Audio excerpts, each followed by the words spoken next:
Students, good morning. मैं हूं Pankaj Kumar, electrical lecture from government polytechnic college Dungarpur. और ये सब्जेक्ट है डीसी मशीन का। इसमें अपन ऑपरेशन ऑफ डीसी मोटर आप देखेंगे। मैकेनिकल सेकेंड ईयर के स्टूडेंट के लिए है, तो सिर्फ अपन को ओवरव्यू टाइप ही देखना है, ज़्यादा डेप्थ में नहीं देखना है। इससे पहले जो है मैंने डीसी मोटर पे डीसी मशीन के ऊपर 3 लेक्चर कर दिए हैं। पहला कंस्ट्रक्शन के बारे में है, तो कंस्ट्रक्शन जनरेटर हो चाहे मोटर हो सेम ही है, कंस्ट्रक्शन में कोई डिफरेंस नहीं होता है। उसके बाद में सेकंड पार्ट बताया मैंने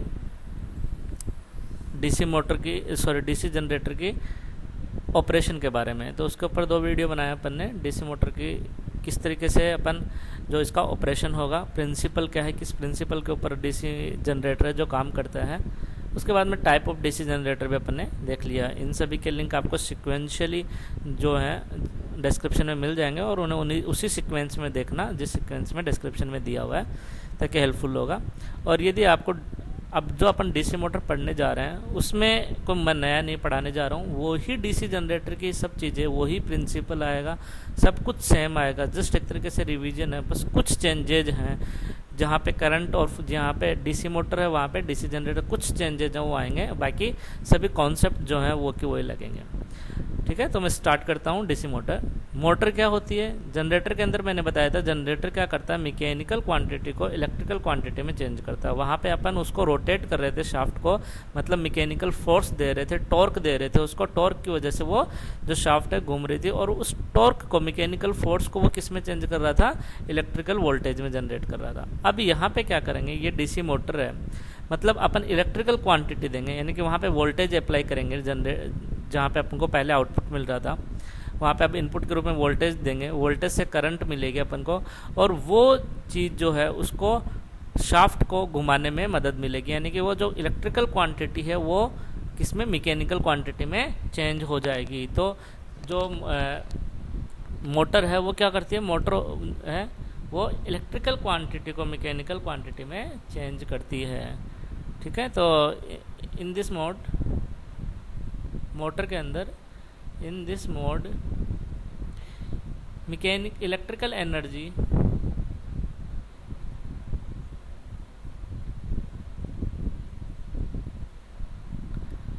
एनर्जी इज कन्वर्टेड इनटू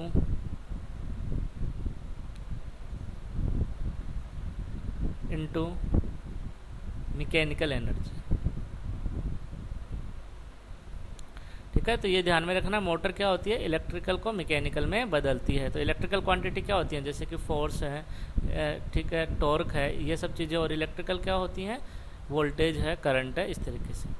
अब ये किस प्रिंसिपल पे काम करता है? जैसे मैंने आपको इलेक्ट्रोमैग्नेटिक इंडक्शन का प्रिंसिपल पढ़ाया था, उस पे जनरेटर उस प्रिंसिपल पे काम करता है। फेराडेज ने जो दिया था इलेक्ट्रोमैग्नेटिक प्रिंसिपल, और उसी प्रिंसिपल को यूज करते हुए अपन ने डीसी जनरेटर का जो ऑपरेशन है वो पढ़ा था। तो यहाँ पे क्या प्रिंसिपल काम में आएगा, यहाँ पे प्रिंसिपल काम में आएगा कि पहले डीसी जनरेटर के अंदर इलेक्ट्रोमैग्नेटिक इंडक्शन का क्या प्रिंसिपल बताया था मैंने, यदि कोई कंडक्टर किसी फ्लक्स के साथ लिंक हो रहा है, या कोई फ्लक्स जो है वो कंडक्टर के साथ लिंक हो रहा है, कुछ कंडीशंस भी बताई थी कि लिंकेज की कब लिंक होता है, तो उस कंडीशन के अंदर क्या होगा कि अपना कंडक्टर के अंदर एक वोल्टेज जनरेट होगा, और वोल्टेज जो है करंट प्रोड्यूस करेगा। यहाँ पे क्या है, जस्ट अपोजिट है।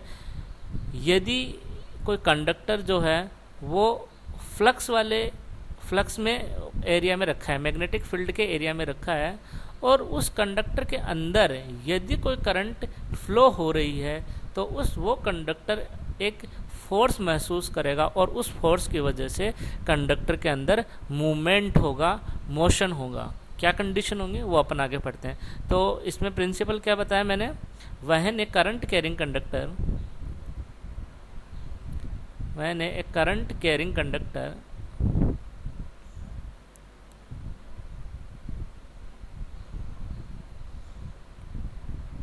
placed in a magnetic field,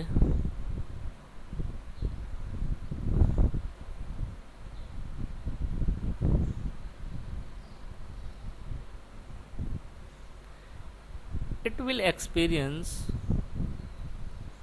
साथ में नोट्स बनाते भी रहना, it will experience A mechanical force. ठीक है, जस्ट अपोजिट हो गया जनरेटर वाला। जनरेटर में मैकेनिकल फोर्स की वजह से क्या हो रहा था, इलेक्ट्रिकल क्वांटिटी पैदा हो रही थी, और यहाँ पे इलेक्ट्रिकल क्वांटिटी की वजह से क्या हो रहा है, मैकेनिकल फोर्स पैदा हो रहा है। तो वहाँ पे जो अपन ने देखा था कि वोल्टेज पैदा हो रहा था एल बी वी, मैंने बताया था एल बी क्रॉस बी। अब यहाँ पे जो होगा फोर्स निकलेगा, वो फोर्स आएगा बी आई एल। बी क्या हो गई, मैग्नेटिक फील्ड डेंसिटी, आई हो गई करंट, और एल क्या हो गई, उस कंडक्टर की लेंथ। और किस में आएगा, न्यूटन में। फोर्स आएगा न्यूटन में। और अब फोर्स की वजह से वो किस डायरेक्शन में घूमेगा, तो यहाँ पे जो रूल लगेगा डायरेक्शन को कैलकुलेशन के लिए, डायरेक्शन इज गिवन बाई, वहाँ पे मैंने बताया था कौन सा, फ्लेमिंग्स राइट हैंड रूल। और यहाँ पे जो रूल लगेगा, direction is given by Fleming's left hand rule.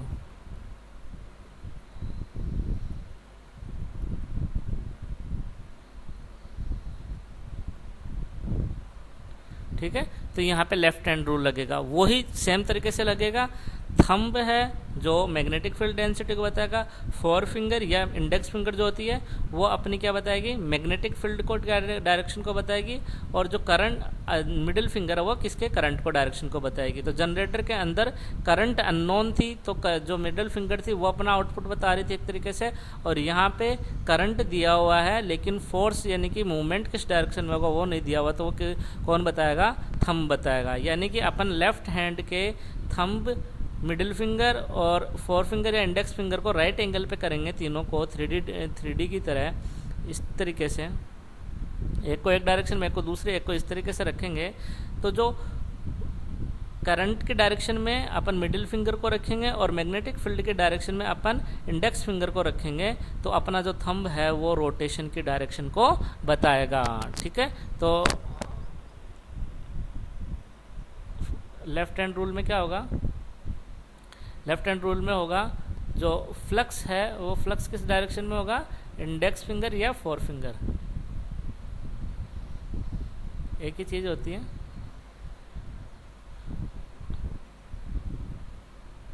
ठीक है, फोर फिंगर और फ्लक्स हो गया ये। फिर उसके बाद करंट जो है,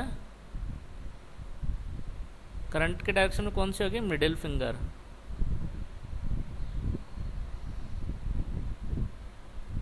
और अपनी जो थंब हो गया वो उसके डायरेक्शन में क्या होगा, रोटेशन या फोर्स जो होगा, या रोटेशन डायरेक्शन, वो किसके डायरेक्शन में होगी, थंब की डायरेक्शन में होगा। ठीक है, तो सेम उसी तरीके से सिमिलर सा चल रहा है जनरेटर की तरह, कुछ कुछ ही सिर्फ है ना अपना चेंज आ रहा है, उसके अलावा कॉन्सेप्ट वो का वही चल रहा है। अब यहाँ पे अपन देख लेते हैं डायग्राम से कि इसका ऑपरेशन किस तरीके से होगा। तो प्रिंसिपल तो बता दिया मैंने कि किस प्रिंसिपल के ऊपर काम करेगा, कि मैग्नेटिक फील्ड के अंदर कोई करंट कैरिंग कंडक्टर रखा है और इसके अंदर कोई करंट फ्लो हो रही है, तो उसके ऊपर एक मैकेनिकल फोर्स लगेगा। अब इस प्रिंसिपल को यूज करके अपन इसका ऑपरेशन देखते हैं कि डीसी मोटर का ऑपरेशन क्या होगा। डीसी मोटर के अंदर अपन को पता है परमानेंट मैग्नेट होती है, परमानेंट या इलेक्ट्रोमैग्नेटिक टाइप की भी बना सकते हैं अपन। ठीक है, इलेक्ट्रोमैग्नेटिक टाइप की बना दिया, और कांस्टेंट फ्लक्स रहेगा। तो एन से एस की तरफ कांस्टेंट फ्लक्स जाएगा। फ्लक्स टाइम इनवेरिंग फ्लक्स होता है डीसी मशीन के अंदर। एन से एस की तरफ इसकी डायरेक्शन है। इसके बीच में क्या होता है, बीच के अंदर होता है आर्मेचर, क्योंकि कंस्ट्रक्शन अपन ने ऑलरेडी देख लिए, तो अब बना आर्मेचर होता है और आर्मेचर के ऊपर कंडक्टर रखे होते हैं। तो ये अपन ने एक कंडक्टर का एक पार्ट ले लिया, एक कंडक्टर ले लिया, वहाँ पे काफ़ी सारे टर्न्स होते हैं खूब सारे, तो यहाँ पे एक कंडक्टर अपन ने ले लिया, या एक टर्न ले लिया जिसके अंदर दो कंडक्टर हैं, एक कंडक्टर ये हो गया, एक ये हो गया, और सिंगल टर्न कोयल ले ली। तो एक कोयल के लिए कितने कम्यूटेटर होंगे, कितने सेगमेंट होंगे, दो, क्योंकि दो पार्ट हैं इधर। तो ये एक वाला इससे टच हो जाएगा, एक इधर की तरफ टच हो जाएगा। इसको ए का नाम दे देता हूँ, इसको बी का नाम दे देता हूँ। ठीक है, और इधर की तरफ अपन ने ये क्या लगा दिया, कम्यूटेटर के बाद में ब्रश लगा दी, क्योंकि कंस्ट्रक्शन सेम वो की वही है। अब वहाँ पे लोड था, यहाँ पे लोड नहीं होगा, यहाँ पे क्या होगी, सप्लाई होगी। तो अपन ने डीसी वोल्टेज लगा दिया, क्योंकि डीसी मोटर के ऊपर अपन काम कर रहे हैं यहाँ पे। तो यहाँ से करंट इधर की तरफ निकलेगी, इधर की तरफ जाएगी इसमें करंट, और इधर से फ्लो होती हुई जाएगी करंट, इसमें गई और इधर से वापस से रिटर्न आएगी इस कंडक्टर के अंदर से और इधर की तरफ अपनी चली जाएगी। ठीक है, तो यदि यहाँ पे मैं क्रॉस बना दूं क्योंकि अंदर की तरफ जा रही है 3D प्लेन के, और ये बाहर की तरफ बना दूं क्योंकि 3D प्लेन के बाहर की तरफ करंट आ रही है यहाँ पे, और ब्रश का नाम भी दे देते हैं 1 और 2। ठीक है, तो डीसी मोटर के ऑपरेशन को समझने के लिए काफ़ी सफिशिएंट डायग्राम है अपने पास में। अब देखना, फील्ड की डायरेक्शन होगी लेफ्ट हैंड को यूज करना, लेफ्ट हैंड की मिडिल फिंगर जो मिडिल फिंगर है उसको करो अपने करंट के डायरेक्शन में। करंट के डायरेक्शन का अंदर की तरफ है, प्लेन के अंदर की तरफ है ना, इस प्लेन के अंदर की तरफ किया।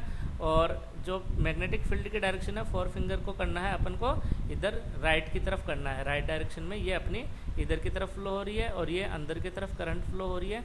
तो जो आपको फोर्स लग रहा होगा, जो थंब की डायरेक्शन आ रही है वो नीचे की तरफ आ रही होगी। थंब की डायरेक्शन कौन सी तरफ आ रही होगी, ऐसे नीचे की तरफ फोर्स लग रहा होगा। ठीक है, इसका मतलब ये किधर से किधर की तरफ घूम रहा है, इधर से इधर की तरफ घूम रहा है। 0 से 180 डिग्री जब रोटेशन चल रहा है अपना, पहला स्टार्टिंग का जब चल रहा है तब यहाँ पे करंट किधर की फोर्स किधर की तरफ लग रहा होगा, नीचे की तरफ लग रहा होगा। ठीक है, आप करके देखना। मैग्नेटिक फील्ड किधर राइट की तरफ है, एन से एस की तरफ करना है, करंट को प्लेन के अंदर की तरफ करना है। जो मिडिल फिंगर है वो करंट है वो अंदर की तरफ। ठीक है, एकदम ऊपर की तरफ मत करना कि करंट ऊपर की तरफ दिख रही है। ये 2D प्लेन है और मेरे को 3D में दिखाना है, तो इस करंट को इस जो स्क्रीन है अपनी स्क्रीन के अंदर की तरफ मैं शो कर रहा हूँ कि इसको मान लो कि चीर के अंदर की तरफ जा रही हो करंट। तो इस तरीके से अपन को फिंगर को रखना है। मैग्नेटिक फील्ड के लिए जो 4 फिंगर उसको राइट डायरेक्शन की तरफ करना है, तो अपने जो हाथ है वो अपने आप ही उल्टा हो जाएगा, नीचे की तरफ हो जाएगा। और थंब की जो डायरेक्शन है वो थंब की डायरेक्शन क्या बताएगी, अपनी नीचे की तरफ जो हो रहा है वो अपनी रोटेशन की डायरेक्शन को बताएगा। तो यहाँ पे रोटेशन की डायरेक्शन क्या हो जाएगी, यहाँ पे अपन नाम दे देते हैं इसको, ये कंडक्टर है AB और उसकी तरह पहले की तरह CD कंडक्टर का नाम दे देते हैं। तो यहाँ पे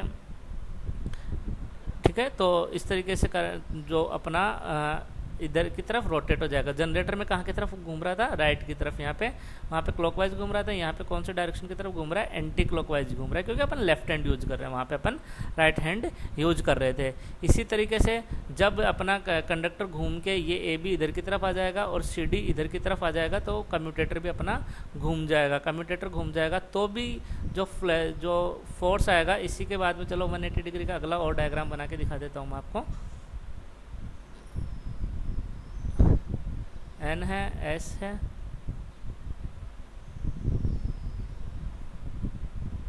मैग्नेटिक फील्ड की डायरेक्शन वो की वही रहेगी।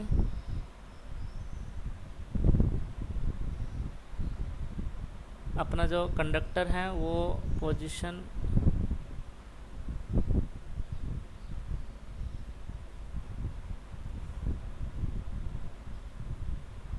अपना कम्यूटेटर घूम गया है, ये ध्यान रखना आप। कम्यूटेटर इधर की तरफ B आ गया, यहाँ पे A आ गया है। ब्रशेज तो स्लिप होती हैं इसके ऊपर, तो ब्रशेज वहीं की वहीं रहती हैं। बैटरी वैसे की वैसे ही रहेगी। ठीक है, और कंडक्टर जो है वो इधर से इधर की तरफ चला गया। ये हो गया D और C, ये हो गया A और B।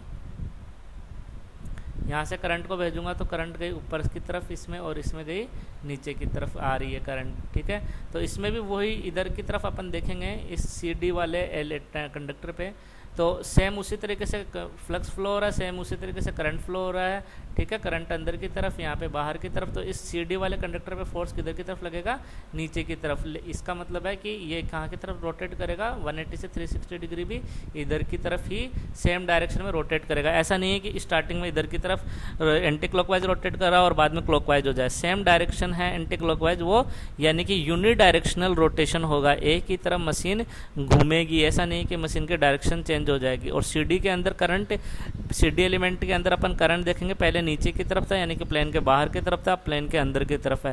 सेम जनरेटर वाला कॉन्सेप्ट आ रहा है कि कम्यूटेटर से पहले जो अंदर की तरफ आर्मेचर के अंदर करंट है, वो AC टाइप की होगी, और जब अपन कम्यूटेटर के बाद में देखेंगे तो करंट जो है DC टाइप की होगी, क्योंकि उसमें सेम डायरेक्शन में फ्लो हो रही है। लेकिन आर्मेचर के अंदर जो कंडक्टर उनके अंदर करंट हाफ टाइम के लिए नीचे बाहर की तरफ और हाफ टाइम के लिए अंदर की तरफ फ्लो हो रही है।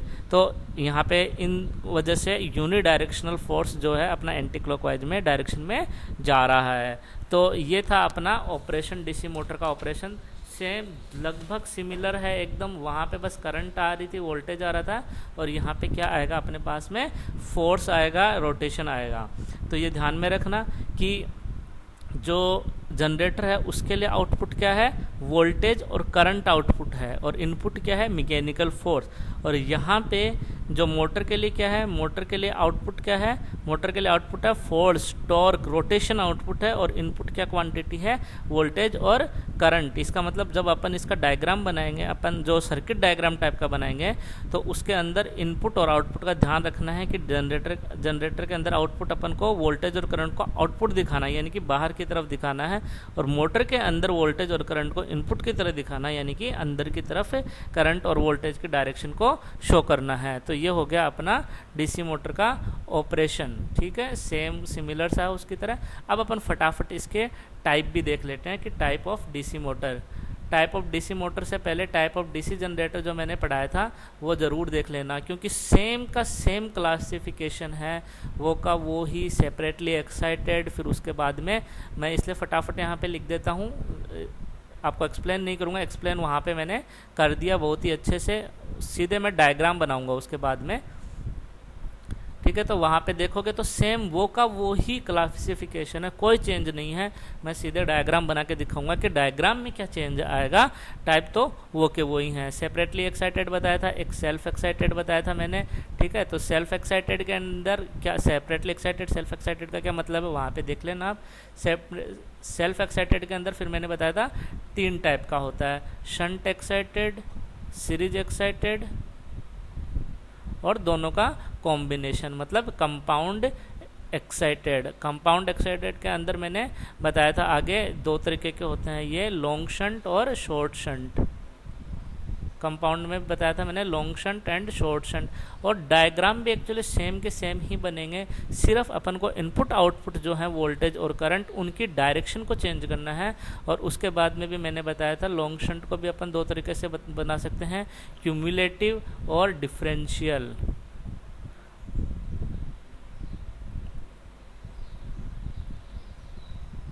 और शॉर्ट शंट को भी क्यूमुलेटिव और डिफरेंशियल। हर एक वर्ड का क्या मतलब है सेम है जो कि DC जनरेटर के अंदर था। तो आप एक बार वो वीडियो देख लोगे तो एक्चुअली आपको सुनने की ज़रूरत ही नहीं पड़ेगी इसके टाइप के बारे में। सीधा आपको डायग्राम के अंदर का जो डिफरेंस है वो दिखा दूंगा। वहाँ पे भी मैंने जनरेटर के टाइप ऑफ DC मोटर है ये।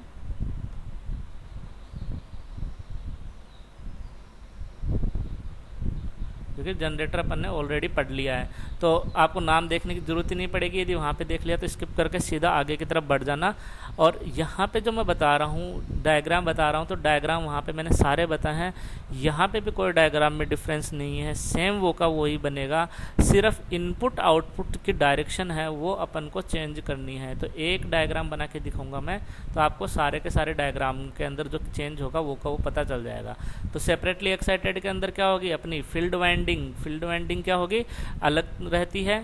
ठीक है, अलग से अपन को उसको एक्साइटेशन करना पड़ता है, सेल्फ एक्साइटेड नहीं है। तो ये फील्ड वाइंडिंग कहाँ पे होती है, पोल के ऊपर रखी हुई होती है। तो ये पोल के ऊपर की जो फील्ड वाइंडिंग है उसके अक्रॉस मैंने वोल्टेज एक्साइट किया, तो इसके अंदर करंट एक्साइटेशन मिल गया। अब यहाँ पे अपना वो ही आर्मेचर को शो करने का तरीका हो गया, यहाँ पे ब्रश को शो करने का तरीका हो गया।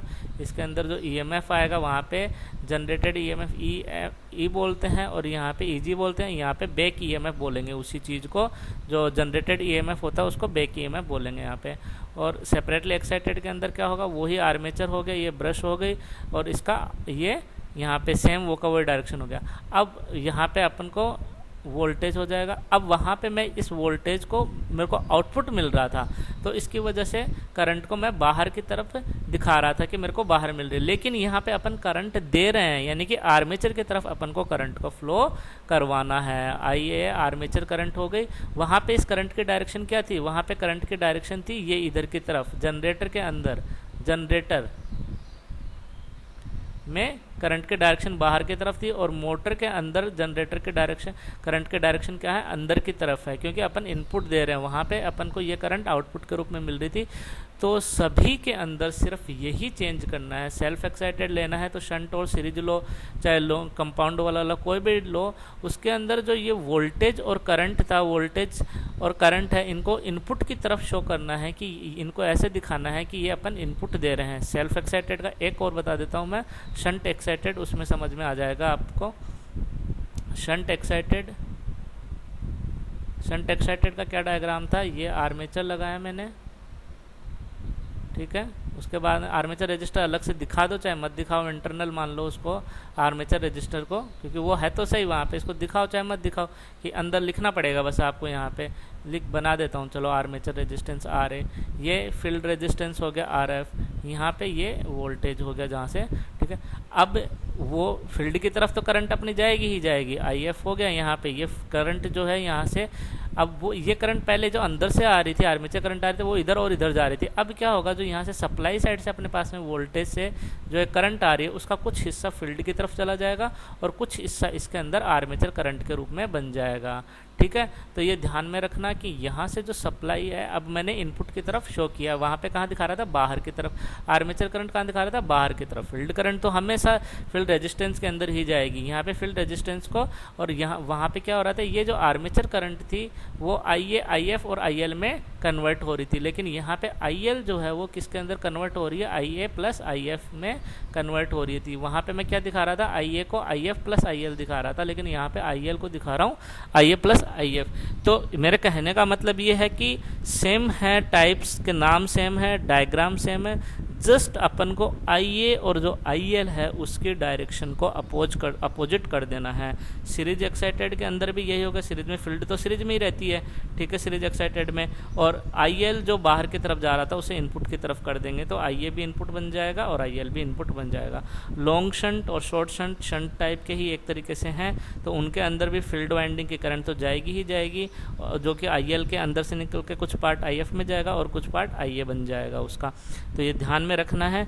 एक बार आप टाइप ऑफ डीसी जनरेटर देखोगे, उसके बाद में ये देखने की ज़रूरत नहीं है आपको, जस्ट एक चीज़ चेंज करनी है आपको, करंट के डायरेक्शन को चेंज कर देना है यहाँ पे अपने, ठीक है। तो ये थे type of DC motor, operation of DC motor मैंने बता दिया। तो ऑपरेशन टाइप्स दोनों जनरेटर और मोटर दोनों के लिए ख़त्म हो गया। अपन को इतना ही ओवरव्यू देखना है, एकदम डेप्थ में नहीं देखना है कि सारी इक्वेशन वगैरह ये सब कुछ आपके काम में नहीं आएगा, because of mechanical students. Electrical वाले स्टूडेंट्स के लिए तो काफ़ी डेप्थ में मशीन को पढ़ना पड़ता है। यहाँ पे सिर्फ अपन को समझना है कि क्या प्रिंसिपल होते हैं, क्या ऑपरेशन होते हैं। अब अपन को नेक्स्ट लेक्चर में देखना है कि मेरे को मोटर को स्टार्ट कैसे करना है, उसकी स्पीड को रेगुलेट कैसे करना है, और स्पीड उसकी जो है वो किस तरीके से, उसका कैरेक्टरिस्टिक क्या होगी, वो मोटर के लिए अपन को देखना है, ठीक है। तो पहले ये वीडियो ज़रूर देख लेना ताकि आके वीडियो में डिफ़िकल्टी ना हो आपको। ओके, सो नेक्स्ट वीडियो देखने के लिए इसको आप शेयर करें, लाइक करें, ताकि आपको अगले वीडियो के बारे में भी पता चल सके। Okay, so students, thank you.